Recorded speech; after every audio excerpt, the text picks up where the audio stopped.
Entonces, ¿el teorema central del límite? No. Teorema... La clase pasada, la ayer no vine, profe. De hecho dejé ahí, tuve que dejar grabando porque tuve que... Ya. Entonces, lo que vamos a ver hoy día son los fundamentos de lo que vimos ayer, que nosotros lo que queremos ver son las cartas de control. Cartas de control. ¿Qué está ahí? Se llaman cartas de control, pero hay algunas cartas de control que le sacamos el estadístico porque es un monitoreo en tiempo real y se observa todo. Entonces ahí le sacamos el estadístico. Hay dos cartas de control. Estos son entradas y salidas.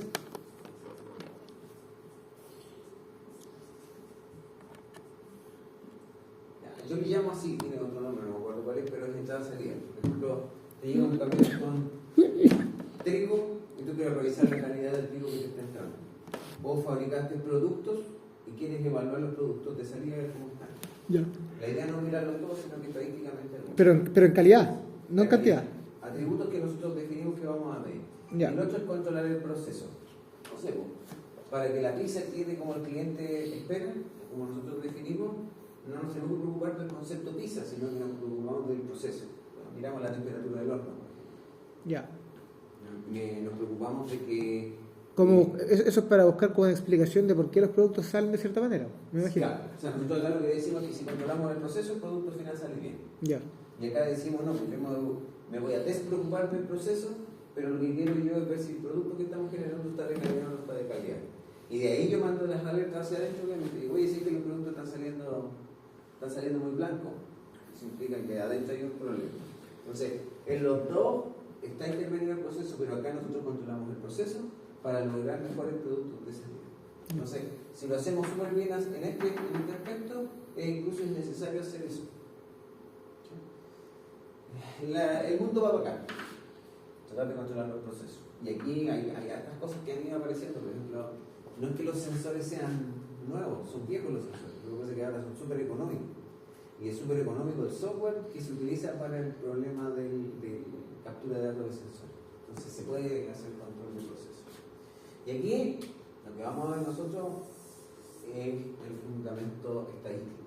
Es decir, vamos a revisar el fundamento teórico de esto. Solo fundamento teórico. Pero más que aquí podemos hacer autoaprendizaje y mirar información que es ampliamente conocida, pero también podemos hacer una versión práctica. Entonces, lo que vamos a mirar algo tan simple como el teorema central límite.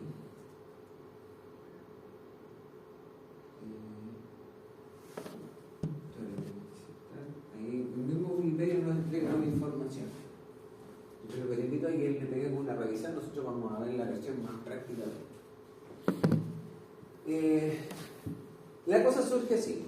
Nos descolguemos de lo que son las cartas de control, no vamos a estudiar solamente la teoría. Supongamos que nosotros tenemos datos que están saliendo de alguna fuente de datos. Y esa fuente de datos es consistente, o sea, siempre, durante todo el tiempo me va a estar arrojando el mismo comportamiento, el mismo patrón. No sé, pues pensemos en fenómenos como, por ejemplo, el llenado de una bebida. Si tenemos bebidas, botellas, y nosotros las llenamos, ¿qué es lo que te dice a ti como cliente? No, como cliente, que esa bebida tiene el litro, supongamos que está en un litro. Como cliente, derechamente, la confianza en que se supone que está certificado que tiene que tener un litro. Ya. Porque en realidad uno mira a ojo y siempre queda esa sensación. Me acuerdo cuando era niño era como, esta cuestión no viene llena. Ya, pero tu preferencia es la rayita que tú no la observas ahí, ¿cierto? Hasta dónde llega. Porque que tenga el litro o no tenga el litro, yo tendría que pescar la botella, vaciarla en un recipiente donde esté marcado exactamente lo que es el litro, y ahí yo voy a decir, sí, trae un litro, se le fue el gas y perdió el producto. Sí, o sea, quizás para ejemplificar mejor lo que quiero decir, con que al final, para mí un poco más la confianza es como los paquetes de snacks. Ahí sí que pareciera, uno es tan grande el paquete versus el producto, que uno de verdad piensa como, ya se supone que eso está certificado. A ver, ojo, eso trae, ¿sabes por qué traen aire eso en base? Me imagino que es para que el producto se mantenga como tiene que mantenerse, o sea, no creo que sea al azar. Para que no se rompa. Ya. Ahora, No, si no estoy diciendo que me estén estafando, pero me refiero a que cuando chico, como le digo, uno antes de como saber, uno abre y queda con una sensación, ¿me entiendes? Uno, así es de niño. ya, pero mira, ¿qué variantes influyen acá? Bueno, primero el hecho lo podemos medir, pero no lo vamos a medir. El cliente no lo va a medir, le va a dar más sentido al nivel que tenga ahí. Pero ¿qué pasa si el vidrio es un poquitito más grueso, un poquitito más... Bueno, si es más grueso, esta línea va a subir, ¿cierto? Y si es más delgado en alguna parte, va a bajar. Se refiere a las formas, me imagino. A la forma, claro, Ah, al espesor. sí. Entonces, es algo variante. ¿Sí?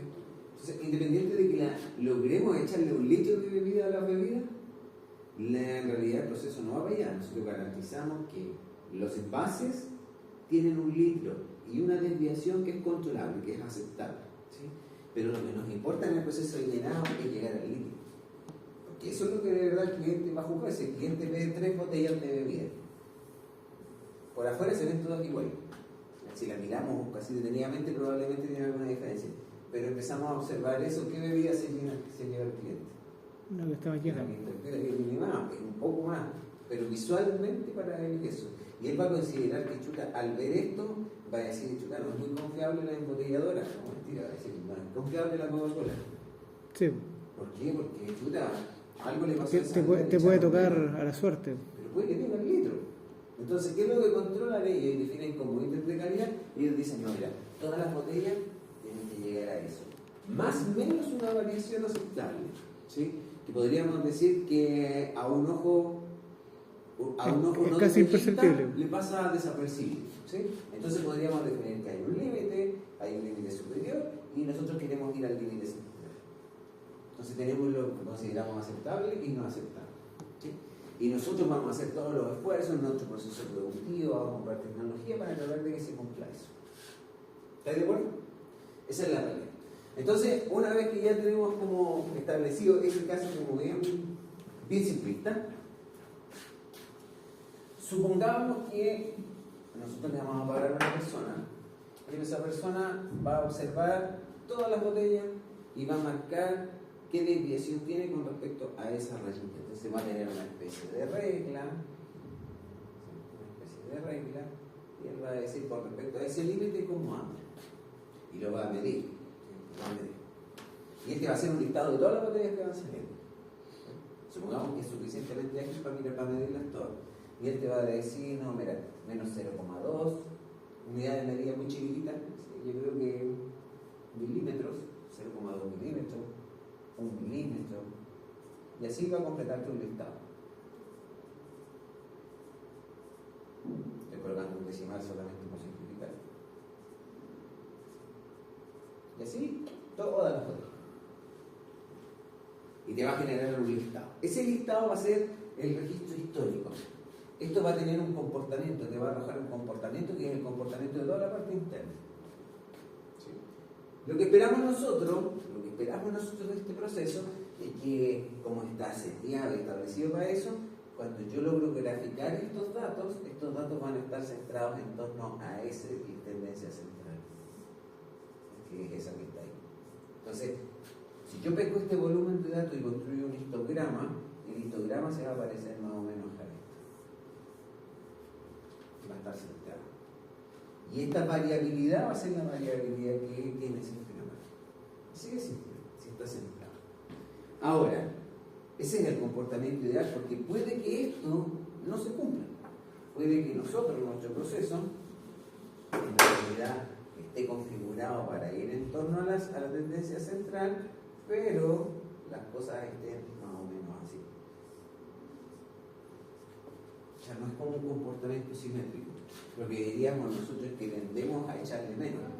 Miramos de aquí para allá y nos damos cuenta que mayoritariamente los datos van a estar asignados negativos. Entonces le echamos la cantidad e incluso menos.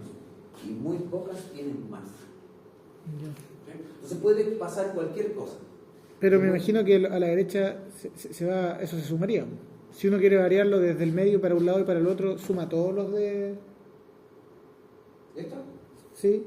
Porque ese es el punto central, ¿cierto? Está en torno a esto. Sí. Y digamos, me imagino que para el lado son niveles, pues a veces está un poco más lleno y Este está más lleno y este está más fácil. Sí, pero uno tendría, para hacer análisis, por ejemplo, desde el medio, uno tendría que sumar todos los más llenos. Es que no nos importa por ahora.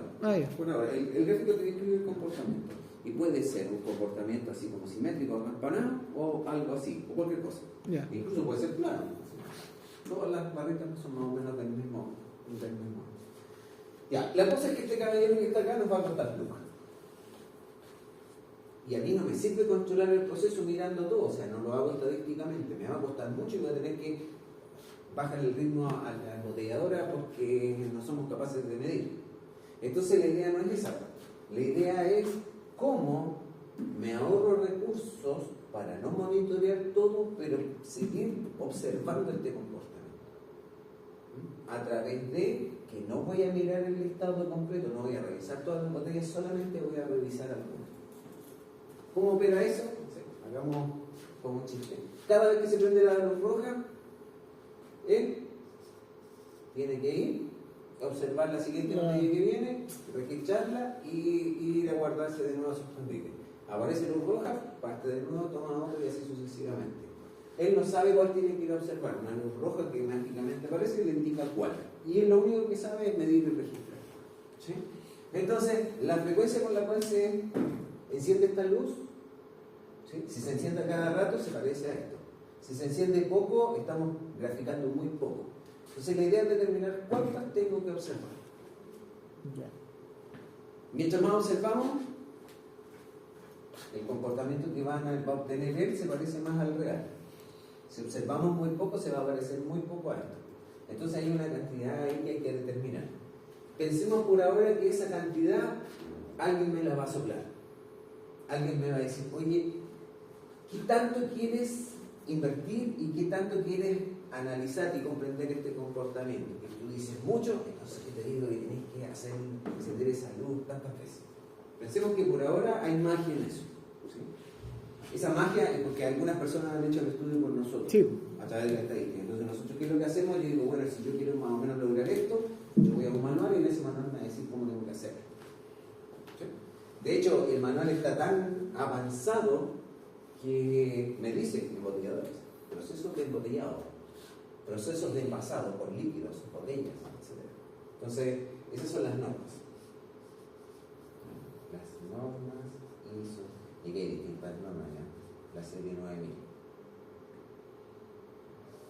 Eso viene de ahí. Entonces, por ahora, lo que nos interesa es el fundamento estadístico de cómo analizo esto. Porque con esto yo me voy a construir lo que después son las cartitas de control. Las cartitas de control tienen esta forma gráfica. Esto es una versión miniatura. Cada vez que este operador tiene que ir a hacer una especie de muestra, observación, él va a conseguir un puntito. Supongamos que a él le decimos, mira, se encendió la luz roja, tienes que ir a sacar 3 botellas consecutivas. Se encendió la luz roja, 3 botellas consecutivas. Y ese puntito es el promedio de las 3 botellas que él observó. Entonces, se encendió la luz, hizo el análisis, puso un punto. Se encendió la luz de nuevo, puso otro punto. Se encendió la luz de nuevo, puso otro punto. Estas distancias pueden ser variables o pueden ser fijas. ¿Sí? Si son fijas, es porque el proceso lo permite, o sea, no estamos predestinando un resultado. O bien pueden ser más espaciales. Entonces, empieza a graficarse estos puntos. Y esto, como tiene secuencias, se empieza a graficar así. ¿Sí? Un punto de alerta es que a veces le salga un punto allá. Y ahí va a decir, oye, escucha, algo raro está pasando que la botella está muy llena. Y eso internamente significa que el que está llenando la botella tiene que ir a analizar ver qué pasó. Quizás algo se descalibró, algo pasó, hay una vibración extra, hubo un acochamiento, algo pasó. ¿Te imaginas por qué se podría llenar de más una vez? Hagamos el caso que se llenó de menos. ¿Por qué se llenó de menos una botella? Piénsalo así como del proceso. ¿Es de gaseosa? ¿De bebida, sí? Así de primera, como que el error más probable me tengo que podría tener que ver con el gas. El gas, la cantidad de gas. Sí. Alguna burbuja no permitió que se llenara menos.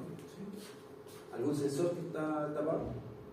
Sí, que ese es como más rebuscado, pero sí, pues, es la otra, como que se desconfiguró, digamos, un sensor de la cantidad, como que estaba programado para, porque me imagino que es como un tiempo que tiene que echar, Fíjate. y ese tiempo se desprogramó pues, para meter Fíjate tiempo. que nosotros estamos haciendo un análisis de calidad parecido a esto, estamos analizando el nivel de llenado. Pero cuando yo pienso, escucha, está pasando esto, ¿qué es lo que tengo que ir a hacer? Me estoy empezando a pensar acá. Sí. ¿Te fijas? Y empiezo a descubrir, mira, entonces tengo que revisar el nivel de gas, porque cuando tiene mucho gas me genera problemas. Entonces lo que yo tengo que monitorear es que la cantidad de gas que tiene el agua esté dentro de cierto rango, porque con eso me voy a evitar estos problemas. ¿Te fijas? Entonces, pasar de aquí a allá hay una relación importante. Lo que sí decimos es que acá se requiere mayor esfuerzo de análisis, de comprensión. Este es obvio, todos lo podrían hacer. Este es más difícil. O sea, sí, pues ese es milagro, Porque no requiere conocimiento técnico. No quieres gastar lucas en cosas innecesarias, monitorear innecesariamente. Entonces, acá hay un aprendizaje del proceso, etc. Los mismos fabricantes de las maquinarias industriales te dicen, mira, aquí en este espacio va porque aquí va una pantalla. ¿Y por qué va una pantalla? Porque esta máquina te lo tienes que acompañar con un software, con un par de sensores, hacerle mantención a los sensores, porque aquí gráficamente te va a ir marcando, bien, ¿y eso cuánto vale? Vale extra. Ya sabemos que eso es lo que se va a monitorear, o sea, lo tienes preseteado, ya se sabe. Sí. ¿Ya? En una carta de control de información, por ejemplo, lo obvio es que cuando un punto se sale de los límites porque algo te está pasando fuera de lo normal. Eso es lo que queremos. También puede ocurrir que a veces uno de esos puntos ocurre, pero muy de vez en cuando, está todo bien, pero me salió una alerta. A ver, ¿qué pasaría con esto? Si empezamos a observar que varios puntitos que están acá encima, ¿hay algún problema o no? No. Sí hay un problema. Porque por alguna razón, muchos puntos seguidos te están saliendo sobre el límite. Estamos dentro del límite. Pero recuerda que el límite es el límite central. O sea, ese es como el ideal, pero establecimos un... Ya, pero estamos sostenidamente sobre ese límite. Y eso te dice, oye, quizás hay una descalibración. Todas las bebidas, todas las observaciones nos estamos pasando por encima. Lo razonable sería que esto fuera tendencia central y se observara más o menos eso. O sea, si hayan 3 puntos encima, es muy poco probable. 2 es probable, pero esta cuestión debería mostrarte hacia abajo. A ver, ¿qué otro más? Hay varias consecuencias. Por ejemplo, también podría mostrarte así. Un punto aquí, el siguiente aquí y el siguiente acá. O sea, encima y va creciendo. No, pues ahí hay algo raro. Entonces, uno sospecha de que... hay reglas para poder mirar la carta de control y poder sacar conclusiones. Pero la cosa es que eso tiene un fundamento teórico. ¿Sí? Entonces, lo que vamos a analizar a través de un ejemplo es cómo, independiente del comportamiento que tenga el proceso, independiente de cómo sea esta curva, yo siempre lo voy a poder analizar por medio de una curva, de una distribución que sea acampanada. Sin hacer magia, lo que voy a hacer es tomar un proceso real que tiene una distribución de cualquier forma y la voy a analizar así. Suena como raro, ¿cierto? Me voy a engañar. Ahora, hay que hacer una conversión, esta cuestión no es directa. Ahí opera el teorema del límite central. El teorema del límite central es el que te fundamenta eso. Y es casi como hacer una magia. En lugar de trabajar con los datos, con los niveles, vamos a trabajar con los promedios. Si trabajo con los promedios, lo que voy a conseguir es que los promedios se comporten así. Entonces, hagamos un invento en Excel, saquemos conclusiones y después vamos a revisar los por qué. El Excel, yo lo puedo subir a la DECA, pero va a tener cosas que eran fórmulas y las vamos a transformar en no fórmulas. Ya. Lo que voy a colocar acá son una hoja de datos. Esto más allá del proceso, esto es como un ejercicio de demostración. Distribución inversa.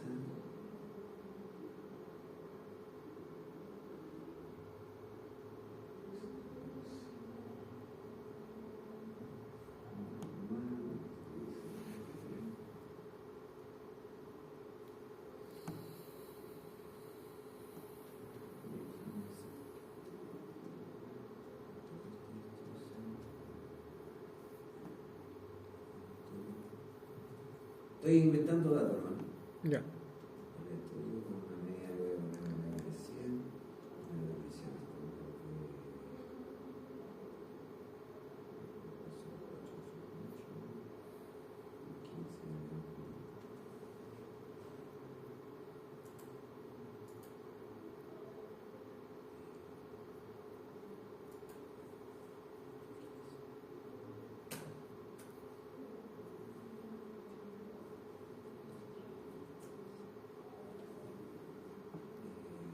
No pasó porque yo vi, voy a ver completo.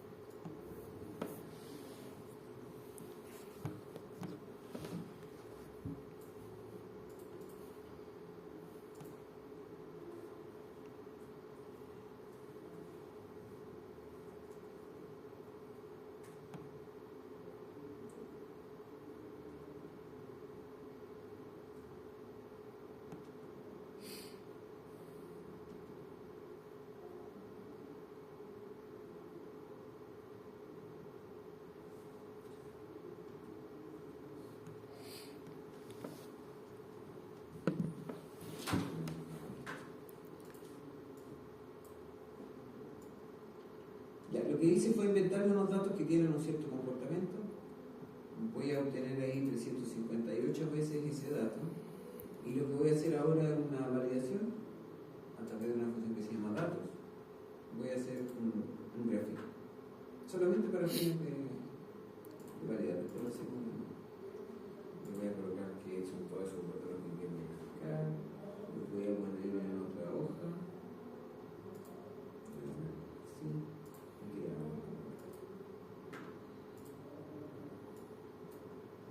Ya. Me gusta la gráfica.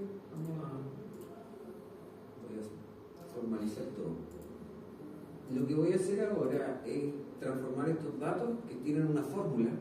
Los inventé de alguna forma, no me importa eso, pero los voy a copiar como datos porque si no van a estar cambiando todo el rato. ¿Ya? Y así quedan fijos.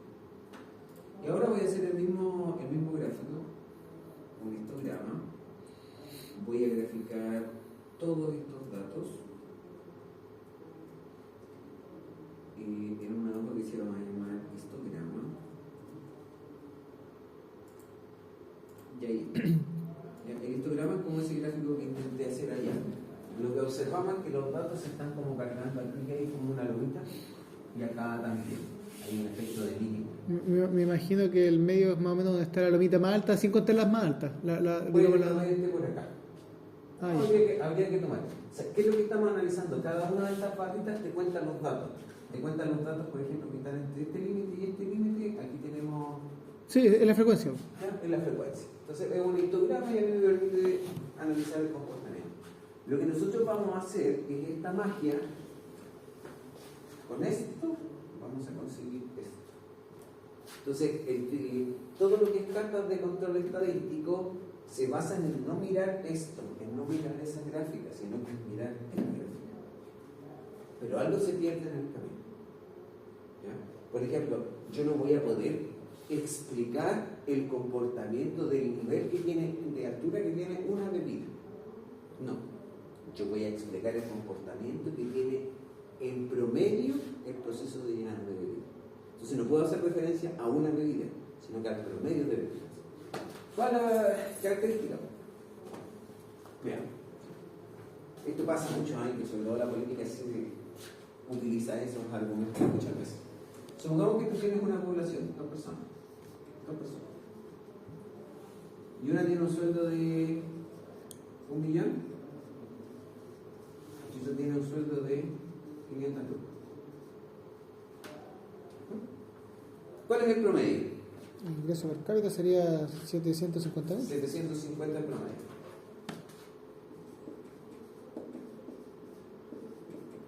¿Sí? 750 el promedio. Entonces nosotros decimos, bueno, la población se gana 750.000 en promedio. Y el límite de la pobreza es 600.000. ¿Hay pobres en esa población? Sí.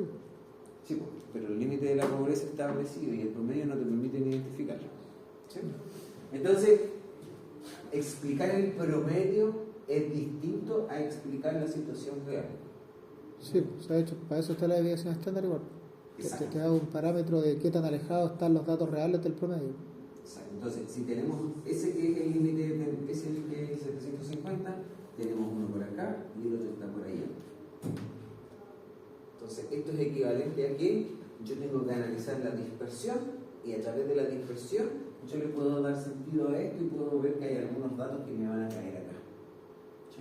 Pero ojo, siempre la forma importa. La forma importa.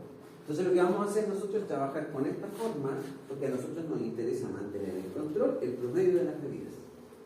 ¿Sí? No una en particular, el promedio de las medidas. Entonces, cuando analizamos la situación así, hay mucha dispersión, pero cuando analizamos el promedio, esto es más angostito. Entonces, supongamos que aquí tengo un límite de 80 y acá tengo un límite de 140. Esta gráfica que está acá va a tener límites mucho más acotados.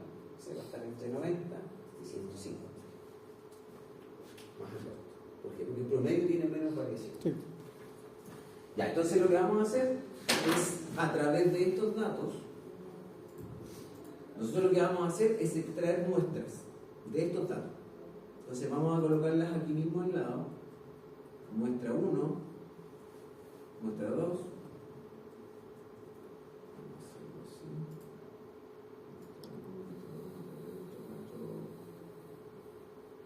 Vamos a hacer ya 12 veces. Podemos hacer infinitas veces. Y lo que voy a hacer es obtener promedios de estos datos que están acá. O sea, voy a crear una muestra y después le calculo el promedio. Entonces vamos a tener datos y vamos a hacer el análisis acá. Para hacer eso rápidamente, yo voy a análisis de datos, voy a muestra, aquí le coloco que el rango de entrada son los datos originales. No tengo rótulo, significa que no tengo un encabezado acá con palabras. Le coloco que voy a hacer un muestreo aleatorio, es decir, de todo este listado de datos que está acá, yo voy a seleccionar solamente 5 datos aleatoriamente. Yeah. Y los voy a guardar en rango de salida, los voy a poner ahí. Pero, ¿dónde elegí los 5 datos? Número de muestra 5. Ahí sí. Sí. ¿Ya? Lo voy a volver a hacer, ahí lo hizo, selecciono 5 datos de estos que están acá de este listado de como 300 y tanto y selecciono 5 aleatoriamente. Lo vuelvo a hacer, pero ahora le coloco el rango de salida ahí. En las versiones más recientes de Excel esta cuestión se hace más automática, tiene herramientas de análisis de datos más potentes. Y así sucesivamente voy a tener que hacer esta línea, esta que está acá la voy a ir corriendo siempre en 1.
Ya. Está claro que puedo hacer muchas más. Con estos datos, yo voy a extraerle el promedio. A cada muestra le calculo su promedio, lo grafico ahí y lo vamos a poner con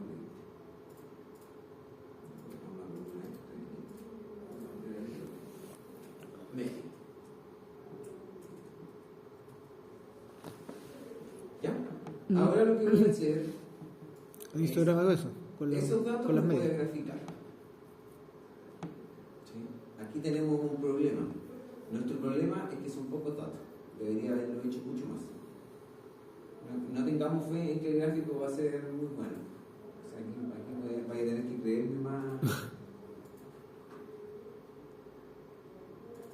Pero se supone que uno, o sea, si uno quiere hacer un equivalente, debe haber tomado, si son 300 datos, tuvo que haber tomado 60 muestras, para que estuvieran como todas, ¿o no? No, aquí se pueden repetir los datos. Es poco probable que se repitan muchas veces, pero se pueden repetir. ¿Sí? Ya. Esto es el equivalente a, tenemos el observador y este es el listado completo que obtendría ese observador, y estas 5 muestras es como el ejemplo ese de las luces rojas. Ya. Y ahí tenemos una primera versión, una segunda versión, es como que lo hacemos, obtenemos 5 muestras, pero después volvemos al pasado, lo volvemos a hacer 5 muestras. Lo que estamos viendo es la consistencia de estas muestras. Ya. Lo vamos a colocar que nos coloque esa gráfica aquí.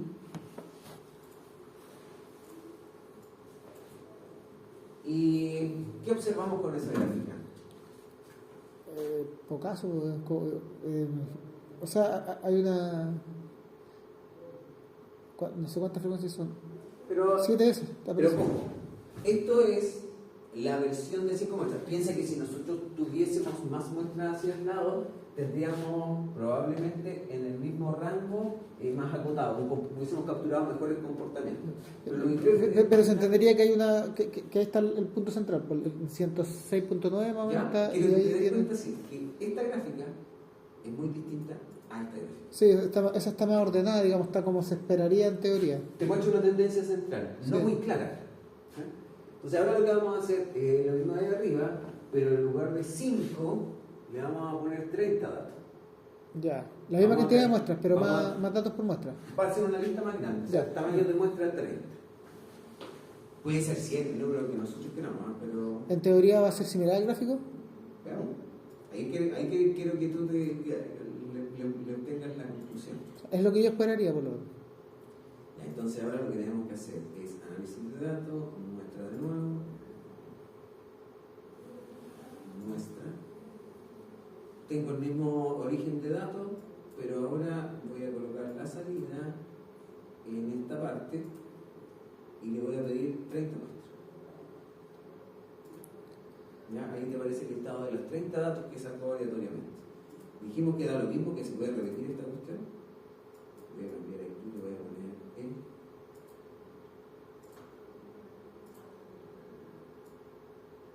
F.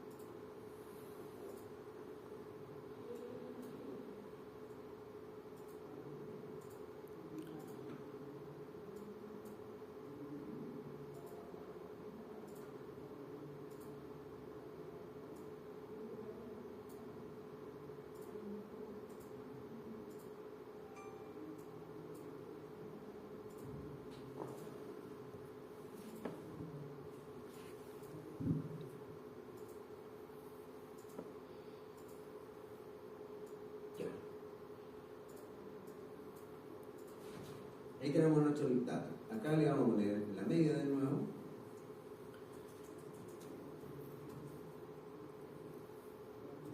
Medio. Ahí está el promedio de los 30. Lo hago para todos. Y ahora hago de nuevo el histograma. Análisis de datos. Histograma. Cambio los datos de origen que están ahora aquí. Le coloco que me haga la gráfica en esta parte.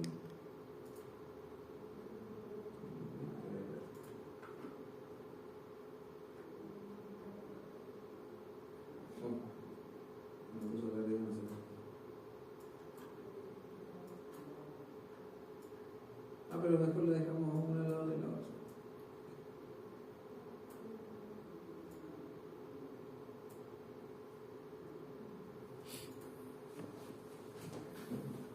¿qué logramos observar?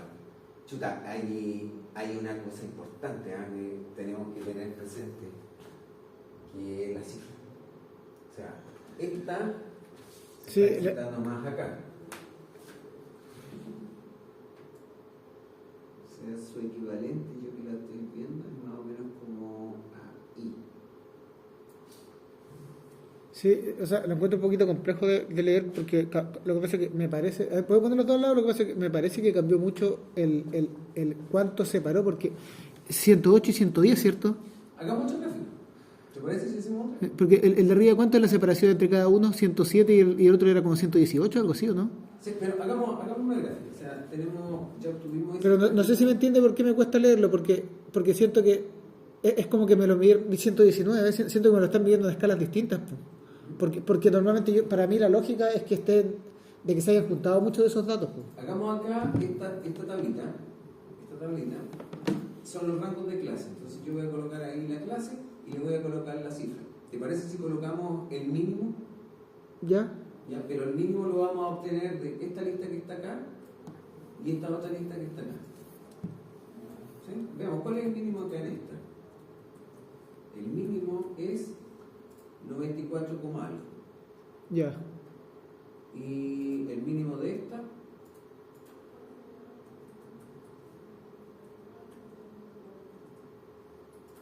$105. Salió otra cifra. Ahora nos vamos a mirar el máximo. Acá es 113 y en esta otra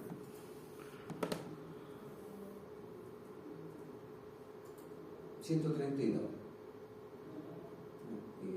Me voy a quedar con los máximos y mínimos de ese. Entonces tengo el mínimo y el máximo. ¿Te das cuenta que el mínimo y el máximo, y este es mínimo y este es máximo? ¿Te das cuenta que el mínimo y el máximo aparecieron en la de arriba? En la gráfica de arriba y no en la de abajo. O sea, podríamos decir que en la gráfica de las muestras que son de 5, esto es más ancho. Sí. Y en la otra es más bajo. Sí. ¿Qué esperarías tú si empezamos a aumentar el tamaño de muestras de 30 ahora a 100? Que se uniforme abajo. Que se venga ajustando mucho Sí. más al medio. ¿Y qué pasa si tengo un listado de datos de 400 datos? El listado original y obtengo muestras de tamaño 400. O sea, Ojo, muestras de tamaño 400, uno podríamos confundirnos que es con los 400 datos y los promedios. eso estoy entendiendo. No eso. No, aleatoriamente significa que en ese listado de 400 datos, cada uno puede ser seleccionado con la misma probabilidad, se pueden repetir entre ellos. Ah, ya. Pero, ojo, el escenario donde seleccionas a todos es la misma probabilidad de seleccionar un escenario donde se repite alguno. Sí. Ya, pero hagamos el ejemplo más simple. Selecciono los 400 y obtengo varias veces el promedio. ¿Qué es lo que voy a conseguir? Varias veces el mismo promedio. Entonces la visión de esa gráfica es que va a tener solamente una barrita. ¿Te fijas? Sí. Va a ser el mismo valor todo el rato. Entonces, a medida que yo aumento el tamaño de muestra, voy reduciendo la variabilidad del promedio. ¿Sí? Ojo, obtener muchas muestras para mí es costoso. Es como mirar todo el listado, no me sirve. Así que yo quiero definir un tamaño aceptable para que la variabilidad esté bien explicada. Nada más que eso. Ya, vamos a construir dos histogramas, pero vamos a definir el rango de clases.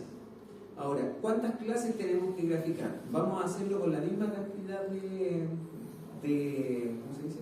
De barritas que tenemos arriba. Así que tengo que seleccionar mi rango de clase con el mínimo valor y aquí tengo que dividirlo en cuatro espacios.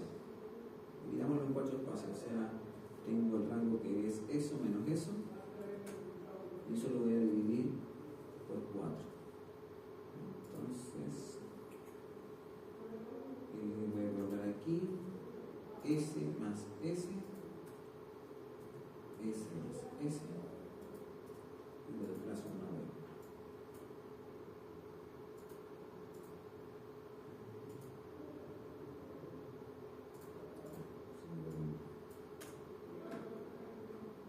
Y más.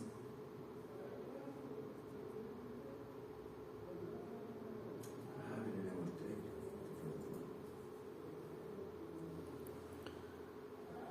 Ya, por ejemplo, ahí, y más. Y ahora voy a de nuevo seleccionar análisis de datos, histograma. Tengo mi set de datos original y le voy a colocar un rango de salida por acá abajo. Primera gráfica. Rango de salida. Los rangos de clases va a ser esto que está ahí. Aceptamos. Y la gráfica apareció acá.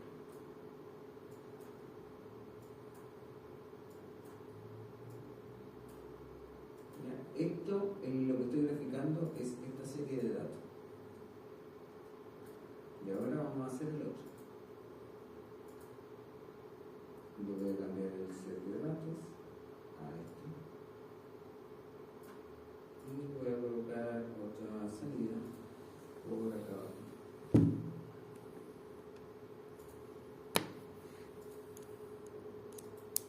Es el mismo.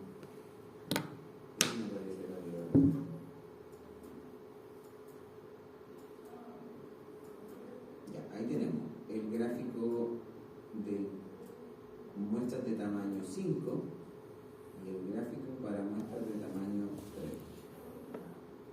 Aquí sí se puede ver bien la diferencia. Ahí está la escala. Las barritas coinciden exactamente, estas barritas está todo alineado. Este es el de tamaño 5 y este es el de tamaño 30. ¿Qué observamos con el de tamaño 30? Que todo queda en el mismo. En la misma barrita. Sí. Te explica mucho mejor el promedio. Ahora, el de abajo no es un histograma correcto. ¿Por qué? Porque en este histograma ya vimos el de arriba que me colocaba varias gráficas. O sea, ese que vimos por acá. Y este es una versión desagregada de esta barrita, ¿ya? Pero jugando ahí dentro del rango. Entonces, ¿qué es lo que observamos? Decimos, bueno, definir el valor del tamaño de la muestra es clave. Mientras más, mejor, pero mientras más, más costoso.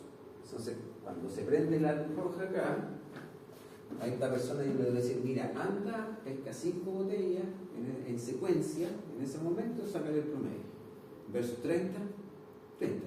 Si yo aumento mucho, esta persona va a estar muestreando todas. Sí. Entonces ya a mí no me conviene. Y eso ya dejamos de hacer análisis estadístico y una carta de control continuamente. Eso es como operan los sensores. ¿Sí? Un sensor tú lo compras, lo pones y el sensor mide todo el rato. ¿Por qué? Porque no hay que pagarle más o menos. Sí. Bueno, no es que a la persona le vamos a pagar más o menos en función de eso, pero. No, pero se entiende que requiere más tiempo, requiere más horas hombre. Destinado a algo no productivo. Entonces, empezamos a analizar eso. Y eso es lo que nos dice el teorema central del límite. Eso es lo que nos dice.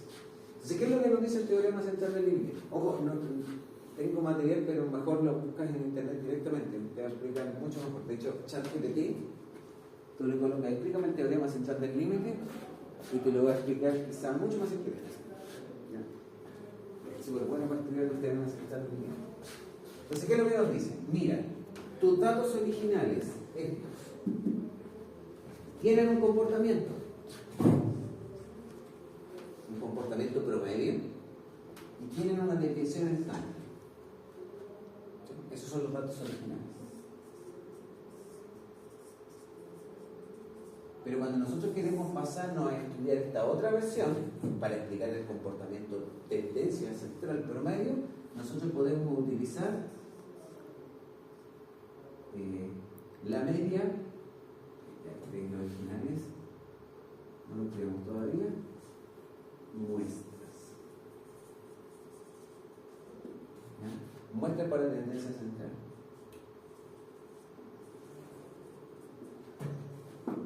Tenemos que el promedio y el promedio son lo mismo. Es decir, el promedio de esta gráfica es el mismo promedio que está ahí. El promedio de esta es lo mismo que el promedio de esta y de esta. Ojo, no le lleguemos al nivel puntual, lleguemos al nivel teórico. ¿Sí? Mismo promedio. Pero lo que me dice es que la variación, la desviación estándar, ahora es eso. Y n es el tamaño de muestra. Muestra de tamaño 5, este valor es más grande. N igual 30, este valor es más chico. n igual al tamaño muestral, Más chico variación 0. Sí, podría ser 1. Eso, hacia allá vamos. Entonces, ojo, la magia está en determinar el tamaño de n. ¿Sí? Entonces, ¿cómo nos quedaría a nosotros nuestra carta de control? Nuestra carta de control cuando nosotros establecimos un n muy amplio. Con un n muy amplio. Debería ser un... Perdón, un n muy chiquitito.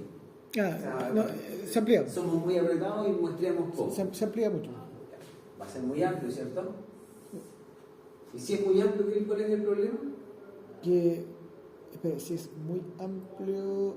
Imagínate muy amplio. Vamos a tomar 2 botellas, ¿no? Le calculamos con medio. O sea, puede quedar como en lo opuesto. Sí, está lo mismo. Es que es poco representativo del promedio, entonces. Supongamos que tenemos Me cuesta lidiar con el concepto de promedio del promedio como... Ya, pero mira, supongamos que tenemos dos bebidas. Una que si yo graficara ese punto de la bebida está por acá. Y otra bebida, puede estar supongamos que está ahí sí. arriba. En promedio me va a quedar por ahí. Supongamos que ya no está por arriba, sino que está un poquitito por abajo. Pero cuando me dijo muestras se refería no al promedio de las muestras. No, tomamos dos botellas. Ya. Tomamos 2 botellas, una tiene muy poco y una tiene mucho, una tiene muy poco y una tiene mucho. Sí, no, si puede dar un promedio, igual va a quedar al medio. Si es proporcional, va a quedar al medio igual. Aunque el punto de este abajo lo mantenemos ahí. La primera botella midió y si la segunda empieza a medir distinto un poquito más abajo, este puntito va a bajar. Va a bajar, ¿cierto? Pero si este rango es demasiado ancho, los puntos siempre van a caer dentro de lo que es tolerable. ¿Perfecto? Entonces, no me está sirviendo mucho el instrumento. Un tamaño de muestra muy chico no es muy bueno. Porque por consecuencia esto va a ser el problema del tamaño de una muestra grande es simplemente el costo, me imagino. Porque en realidad... Exacto. O sea, es costoso controlar y es engorroso, o sea, te va a quitar productividad. Sí, pero en términos de representatividad no puede haber ningún defecto, me imagino. Porque es lo que... Depende de dónde estás tú, de qué parte. Si es muy valorado, poco valorado por el cliente, tiene mucho impacto, poco impacto. Entonces, ahí es como tú lo defines. ¿Sí? Pero lo importante es que si tú lo que vas a definir no es algo ambiguo, tú vas a decir, no, mira, las medidas tienen que tener entre tanto y tanto. O sea, este es el límite ideal y entre aquí y acá. Y yo lo que quiero es una herramienta que me permite identificar a través de ese nivel que tiene la bebida cuando está ocurriendo un problema. Que una bebida tenga un límite que pase por el límite inferior no es problema. Que varias superen el límite por abajo, ese es un problema. Ahora, entiendo yo que en una muestra el inferior y el superior se pueden anular. ¿Sí? Hay una variabilidad natural del proceso. Yo lo que quiero es setear esto para poder capturar el comportamiento. Y es ahí donde dicen, entonces hay que definir algunas cosas importantes. Pero para conceptos de cartas de control están predefinidos y alguien ya hizo los estudios con nosotros. Entonces nos va a sugerir, ya que quieres hacer control, perfecto. ¿Qué tanta precisión quieres? Hay que entender el tema de precisión, lo vamos a hacer en la próxima clase cuando veamos los errores. No, mira, ¿sabes qué? Hay 2 tipos de errores que puedo cometer. Una es que me salte la luz roja y me diga, oye, algo está pasando con el proceso, y yo voy y en realidad el proceso está bien. Lo que observé de variación es algo natural. Perdí tiempo, perdí recursos. Y el otro error es que el sistema no me diga nada cuando está ocurriendo un problema y yo debería haber intervenido. Esos son los 2 errores. Y en base a la cuantificación de esos 2 errores, tú decides cuánto tienes que establecer, cómo tienes que establecer tu carta de control. Pero lo que, o sea, más que no entender, lo que no me convence, por decirlo de alguna manera, uno teniendo una desviación estándar, o sea, el valor, viendo los 2 valores, uno debería llegar a la conclusión al tiro, o sea, porque el promedio puede que me dé bien, pero también me imagino que hay definido más o menos, dependiendo del proceso, obviamente, un rango de desviación estándar. Entonces, en realidad, para mí es como imposible que no me alerte que el promedio esté bien, pero que la desviación estándar esté así La realidad de tu proceso productivo es tú lo que vas a controlar, o sea, yo cuando te digo la realidad del proceso es que el proceso es así. La forma de modificar esto, la carta de control no te va a ayudar a modificar esto. La carta de control te va a permitir identificar cuándo te estás saliendo de ese comportamiento. O sea, ¿qué es lo que me dice? que muchas botellas tienen poco y pocas tienen mucho. Y el comportamiento es ese. Nada más que eso. Si tú quieres intervenir esto, hay que meterle loca. Y va a cambiar tu comportamiento. Y de nuevo, la carta de control se va a aplicar sobre eso. La carta de control que va a dar garantía de que se está cumpliendo esto. Ojo, no por la vía de esto, sino que en torno a la tendencia central. ¿Sí? Después vamos a ver que no basta solamente monitorear la tendencia central, sino que la dispersión. Sí, eso lo vamos a ver después. Eso también es recogido acá. Es más fácil explicarlo todo con la tendencia. Es que eso me refiero a que a mí me cuesta pensar que podría haber un error de malinterpretar los datos, porque la dispersión te va a entregar al tiro si es que efectivamente estáis muy salido. Pues. Ya, qué bueno que dices con eso. O sea, lo que tú me estás diciendo es que si tengo una observación por ahí arriba y una por abajo, el promedio siempre voy a estar acá adentro. Sí, entonces el promedio no dice mucho. Entonces, efectivamente, el promedio te puede engañar, pero uno siempre tiene que tener también la desviación estándar. No podía analizar solo el promedio porque. Muy bien. Ahora, ¿qué podríamos monitorear? Porque esta es una carta de control del promedio.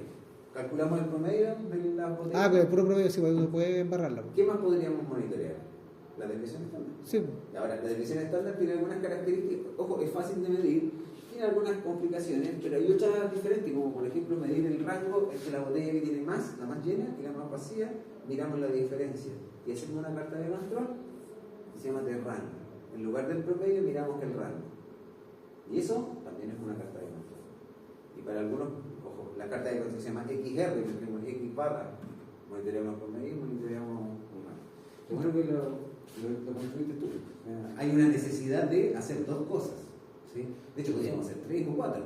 Sí, porque me imagino que la desviación estándar igual tiene sus. Porque la desviación estándar te indica que está muy movido, pero no necesariamente como hacia qué lado. Porque de fondo es un promedio. Yo entiendo, si la memoria no me falla, la desviación estándar es el promedio de cuán lejos están los datos, cuán cerca están o lejos los datos del promedio. Es como. Que lo que pasa es que la desviación estándar es un muy buen indicador de variabilidad, pero cuando tienes varias observaciones. Cuando tienes un tamaño de muestra 5, es poco. Sí. O sea, no es muy correcto. Entonces ahí lo que se hace es, o sea, no te va a permitir capturar bien la esencia. Entonces para eso se utiliza el rango. El rango es la variación, la diferencia entre el máximo y el mínimo. Y la desviación estándar es todos con respecto al promedio. Sí. Y elevado al cuadrado y en raíz. O sea, está correcta. Las dos son medidas, pero el rango, a través de ciertas conversiones, es más fácil de medir. Funciona muy bien cuando los tamaños de muestras son chicos, tiene la misma equivalencia con desviaciones estándar. Entonces se pueden hacer cartas de control con desviaciones estándar, sí existen. Pero lo que pasa es que está sobrebaja, esta es mucho más sensible. ¿Ya? Mucho más sensible. ¿A qué me refiero con más sensible? A que el impacto de una botella que tenga el mínimo se ve magnificado acá. Y se ve matizado en una desviación estándar. Pero qué bueno que lo observaste. Este es el teorema central del límite. Comportamiento normal, la gráfica que está allá. Esta es el comportamiento de esta. Y la idea es que, definido un n, es que yo quiero hacer mi control. Definido un n. Entonces el n es clave. El n, ojo, yo debería hacer experimentación en mi proceso para definir un tamaño de muestra adecuado para poder hacer este proceso. Pero lo que pasa es que en la práctica tenemos las normas y las normas son las que nos ayudan a definir. Pero nosotros tenemos que definir algo. Y ese algo es lo que vamos a ver en la próxima clase con una buena discusión. Error tipo 1, error tipo 2. Error tipo 1, el sistema, no me acuerdo cuál es cuál, por nombre, el sistema me da una alerta, pero en realidad fue una alerta falsa alarma. O el sistema no me alerta de que algo malo está pasando. Esos son los dos errores. Y eso se maneja en un montón de partes de la ciencia. Y la idea es que tú seas capaz de valorarlo. ¿Sí? Por ejemplo, si a mí me importa que las cosas salgan perfectas, yo acepto gastar dinero en falsas alarmas. ¿Sí? Entonces, en ese contexto yo le doy más importancia a eso. Pero la cosa, en realidad, en los casos subjetivos, está mirada hacia el otro lado. ¿Sí? Yo quiero que el sistema me alerte cuando algo está pasando, algo anormal está pasando. Es decir, nos estamos yendo de este comportamiento, que en realidad ni siquiera ese, nos estamos saliendo de este comportamiento y están saliendo muchas observaciones por acá. Eso quiere decir que estamos perdiendo vida. Eso es lo que quiero en sistemas productivos. Pero es válida la otra visión. ¿Ya? ¿Se entendió este jaleo del postureo, no? Sí, es un O poquito... sea, si nosotros empezamos a jugar con un N intermedio, lo que vamos a empezar a observar es que esto se empieza a parecer una campanita. De medida que nos vamos acercando al 30, esta cuestión se parece ya, ojo, aquí hay una campana, pero la otra gráfica es la que nos muestra. Esto ya no sirve como campana. El set de datos originales tiene su propio comportamiento, pero, que era que difiere bastante del promedio. Sí, pues, hecho... O sea, la distribución de un promedio es un comportamiento acampanado. O sea, esto que está acá es una distribución normal.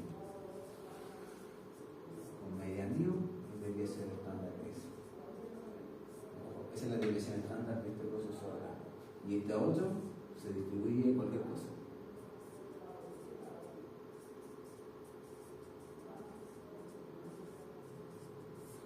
Independiente de la distribución, con un N, ojo, aquí el teorema a nivel de central le pone cifra, con un N30 ya es irremediable conclusión de que se distribuye mejor. Ya. Con un N más grande de 30, no, la cuestión es normal. Se distribuye normal, es una campana. Sí. Tú obtienes un histograma, generas esta misma versión de gráfico y es una campana. Y con un N más chico que 30, a veces no ocurre.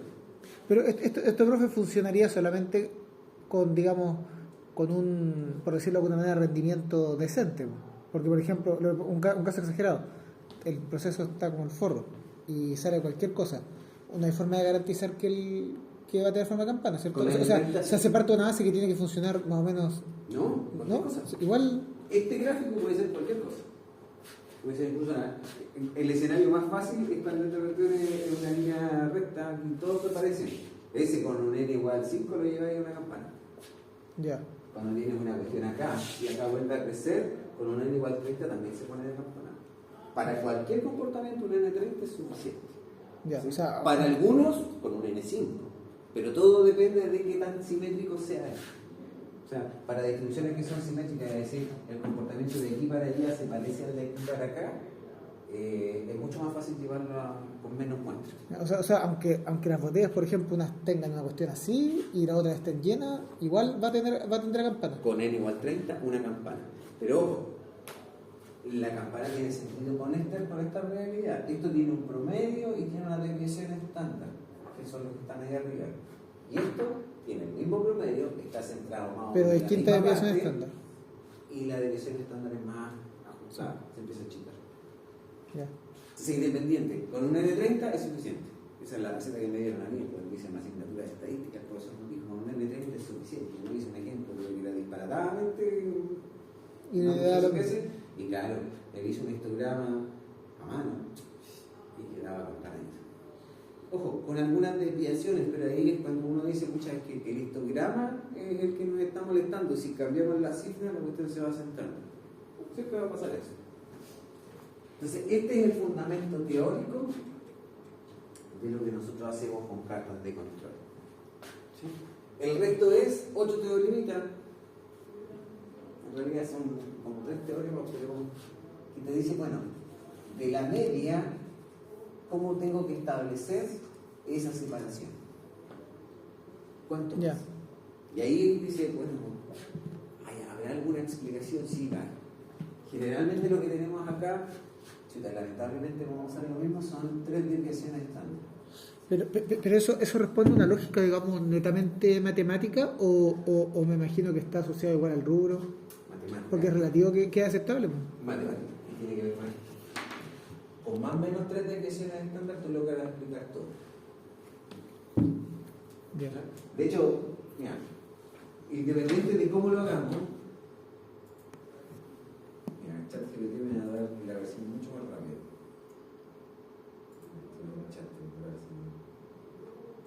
Mira.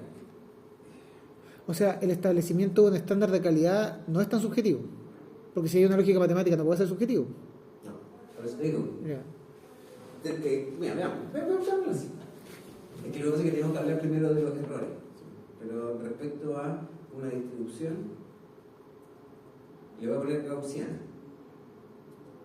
Gaussiana es una distribución acampanada. La campana.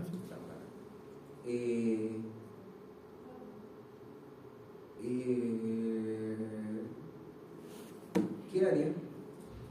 Bajo la curva. Hay para diversos valores de, le voy a poner ahí, más o menos,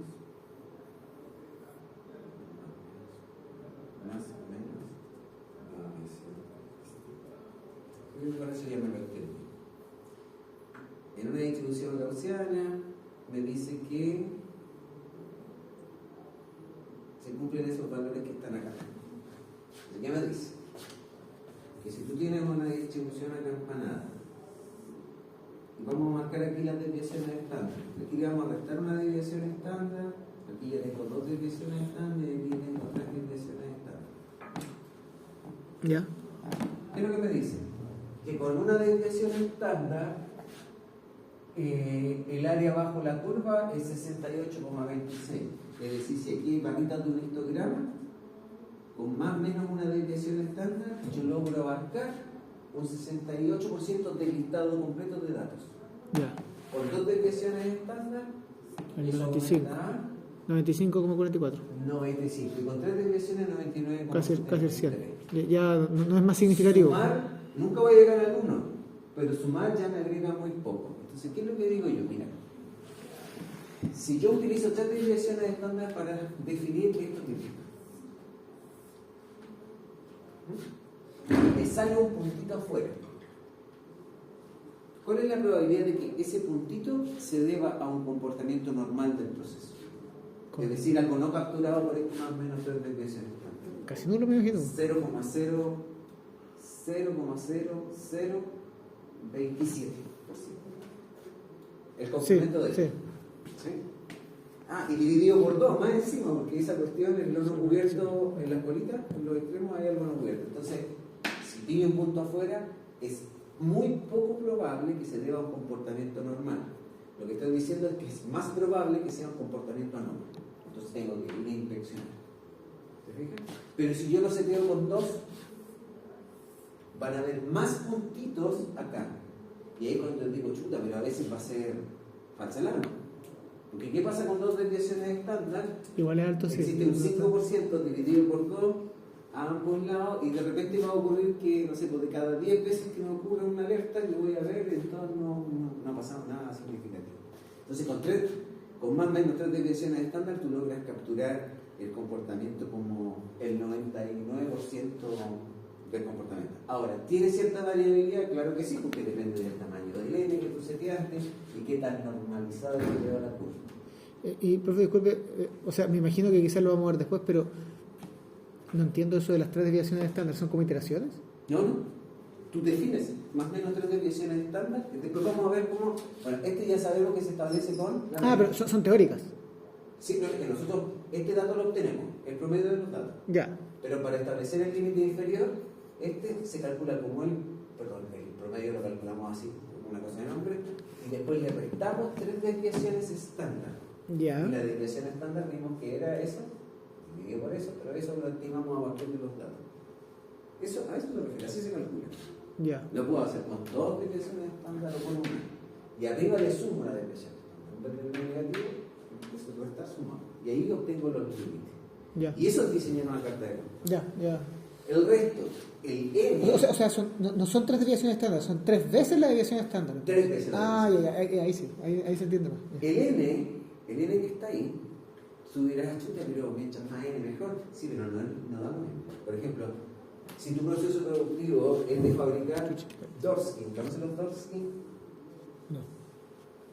El doorskin es una cuestión que se le pega a las puertas. Doorskin, ya me hago una idea. Me hago una idea. La puerta maciza o con placa y después arriba al frente le colocas alguna placa que tiene el objetivo de cubrirla mejor. De Sí, o por ejemplo, si es de madera, uno le pone una cubierta de metal para que parezca de metal. También la cubierta, acá hablamos de madera. ¿Ya? Y la cubierta a veces tiene el diseño que se ve más bonito, el interior del exterior. Entonces, si tú fabricas de estos doorskin que son de madera aglomerada y tú quieres evaluar su resistencia al agua, sea, estáis diseñando dockskin para el país exterior, el país vienen recubiertas de pintura, la fabricaste, esa está lista para venderse. Pero dice, bueno, vamos a hacer un ensayo destructivo, la vamos a sumergir en agua para ver a partir de qué minuto, de qué hora se empieza la humedad y empezó a afectar. Entonces tú dices, bueno, ¿me da lo mismo establecer el N o no? Un N muy alto es destruir productos que puedo vender. Entonces ahí tú dices, no, el proceso dice el N lo más bajo posible. En cambio, si el muestreo no es destructivo, mismo caso de las puertas, quiero tomar la puerta y la quiero mirar a ver si la pintura generó alguna especie de relieve anormal. Esas inspecciones se hacen con la puerta, se coloca en una posición que una máquina o una persona la puede observar y el hecho efecto es con una luz. Hay una luz que se mueve y te va a generar, no sé, sombras. Sería una inspección visual. Entonces dice, eso no es destructivo, pero es costoso. Porque hay que tomar la puerta, llevarla a un lugar adecuado donde se hace esa inspección y hay que tener máquinas o una persona que son capaces de... Entonces, igual es costoso, se tiene un N muy alto. Hay algunos procesos donde el N no necesariamente, el N puede ser alto, pero te genera un mayor costo. ¿Cuánto? Sí, hay una correa transportadora que tiene que transportar las cosas y acá hay una persona que tiene que inspeccionar cosas clave y dentro de esas cosas clave a ver le puedes decir, mira, tienes que descartar todo esto anómalo. Ya le estás pagando a la persona en un extra hacer ese trabajo o lo haces con calma. Entonces a veces más costoso, menos costoso, ensayo de destrucción o de destructivo, y es ahí donde aparecen las normas ISO, que son las que te establecen, que se te dicen, vamos a estandarizar esto, basado en esto, para este tipo de procesos, esta cifra, esta cifra, esta cifra. Y ese se transforma en un estándar, y ese estándar, lo bueno es que tanto como productor como consumidor, ojo, consumidores industriales, aceptan las normas. Entonces, el que fabrica las puertas y compra los dockskin, dice, no, mira, este proceso, ya, más o menos 3 desviaciones estándar. No, y estas puertas son para Marte, así que no hay que echar nada de polvo, ya, colocarle 6 desviaciones estándar. Perfecto, y el otro va a decir, ya, yo le coloco 6 desviaciones estándar, pero con 6 desviaciones estándar, la cuestión no me sirve. 6 desviaciones estándar en qué contexto? En el N más alto. ¿Ya? ¿Ya vimos con el N más alto? Entonces, los costos estos de error tipo 1 y error tipo 2 son los que a ti te permiten definir cómo se hace el error. Ahora, le voy a preguntar a ChatGPT que me diga cuáles son los fundamentos teóricos de esto y probablemente me mencione 3 cosas. O me dé nombre de 3 cosas. ¿Cuáles son los fundamentos? Listo. Dame 3.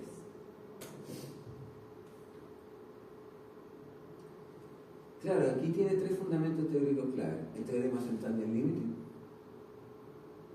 propiedad de la función de densidad y probabilidad, propiedad de la distribución, se dio un carril, distribución empírica y Chef, no sé si se escribe así. 2 conceptos importantes relacionados con los estudios, la distribución empírica y distribución de Chebyshev. Y la distribución de la teorema de Chebyshev más o menos hace el mismo análisis. Ya ves una formulita y todo eso, y el otro es la distribución empírica. Pero ambos son, ¿qué tanto se asemeja tu distribución a esto? Si es normal en los porcentajes que están ahí. Si se asemeja un poco en versión histograma, también cambian las cifras. Pero en términos prácticos, con 3 desviaciones estándar, todas te establecen valores súper grandes acá.